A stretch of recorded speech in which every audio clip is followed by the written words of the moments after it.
চেষ্টা, প্রচেষ্টা, শ্রম, অর্থ, এমনকি তোমার নফস এটার বিরোধিতা করলেও তোমার নফসের বিপরীতে গিয়ে তুমি জ্ঞান অর্জনকে প্রাধান্য দিতে হবে।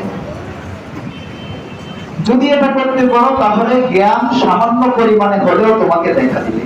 কেননা জ্ঞান যেটা, এলেম যেটা, সেটা দ্বীনি এলেম হোক বা দুনিয়াবি এলেম হোক, যেটাই হোক না কেন, এই জ্ঞানটা হচ্ছে খুব আত্মমর্যাদাশীল একটা জিনিস। যে সমস্ত জিনিসগুলো বা যে সমস্ত ব্যক্তিরা খুব আত্মমর্যাদাশীল হয়, তারা নিজে থেকে কাউকে ধরা দেয় না, বরং যাদের প্রয়োজন তারা তাদের কাছে যেতে হয়। জ্ঞান বা এলেম এটাও হচ্ছে আত্মমর্যাদাশীল একটা জিনিস। এটা মানুষের কাছে কখনো আসে না, বরং মানুষ এটার কাছে যেতে হয়। মানুষ তার সর্বস্বকে বিলিয়ে দিতে হয় এটার জন্য। আমরা বাদশাহ হারুন আর-রশিদ এবং ইমাম মালিক ইবনে আনাস রাহিমাহুল্লাহ ওনাদের ঘটনা জানি। খলিফা হারুন আর-রশিদ তার ছেলেকে পড়ানোর জন্য ইমাম মালিককে বললেন যে তার ছেলেকে বাসায় এসে পড়াতে। তখন ইমাম মালিক বললেন যে, হে আমিরুল মুমিনিন, জ্ঞান আপনার বাসায় যাবে না, বরং আপনার বাসার লোক জ্ঞানের কাছে আসতে হবে।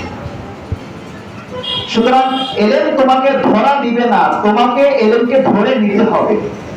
এখন এলেমকে যদি আমি ধরতে চাই, এলেমকে যদি আমি হাসিল করতে চাই, এলেমকে যদি আমি অর্জন করতে চাই, তাহলে আমার জন্য অন্যতম শর্ত হচ্ছে আসবাবুল এলেম, যেটা যে জিনিসগুলোর মাধ্যমে এলেম প্রাপ্ত হয় মানুষ, ওই আসবাবুল এলেমকে ইহতিরাম করা, সম্মান করা।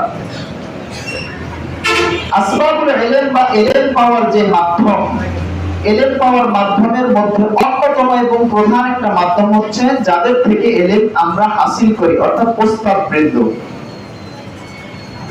আমাদের বর্তমান জেনারেশন, আমরা এমন একটা সময় পার করতেছি যে ওস্তাদ এবং ছাত্রের মধ্যে যে সম্পর্ক থাকা উচিত, যে সম্মানবোধ, নৈতিকতাবোধ, মূল্যবোধ থাকা উচিত, এর অনেকাংশে আমাদের মধ্যে অনুপস্থিত।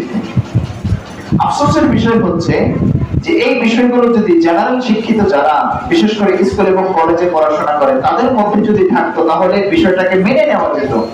কিন্তু ইলমে দ্বীন অর্জন করার জন্য আসা যারা মাদ্রাসাতে পড়াশোনা করে, যাদের উদ্দেশ্য হচ্ছে কোরআন এবং সুন্নাহর জ্ঞান অর্জন করা, এই সমস্ত ছাত্ররা, এই সমস্ত শিক্ষার্থীরা পর্যন্ত ওস্তাদদেরকে সম্মান করে না, তাদেরকে ইহতিরাম করে না। দিন শেষে যখন তাদের ইলমের যে বাক্স, ইলমের যে খোরাকটা, এটা যখন শূন্য থাকে, দিন শেষে যখন এটার ফলাফল শূন্য আসে, তখন তারা হয় প্রতিষ্ঠানকে দোষারোপ করে বা ওস্তাদদেরকে